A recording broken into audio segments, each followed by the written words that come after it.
like si Sir.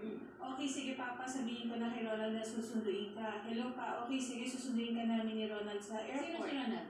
Yung driver po namin. Mahal, sabi po niya July 7, mahal, ito na ticket namin, si Sir po ito, attorney. Mahal pa ang tawagan mo sa kanya. Oo.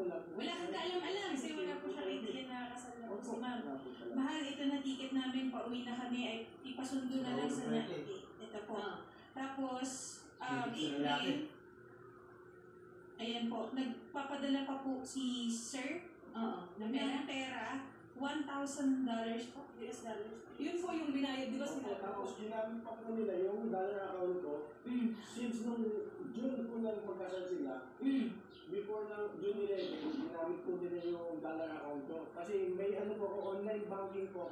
So through me, lumalabas Yes, nakikita mo yung withdrawal, deposit, ganyan. Ma'am, i-clarify ko lang. yung dollar account ATM ko, pati yung allotment ATM na peso. So, nagpapadala po ako sa kanya ng 53,000 a month. Consistent po yun. Okay, yung madaling makita yan because allotment yan eh. So, hindi mo pwede ipagkaila yan ha.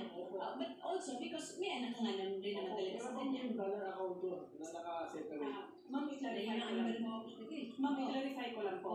Yung pinadala niya na dollar sa account, ma'am, yun po yung sinasabi niya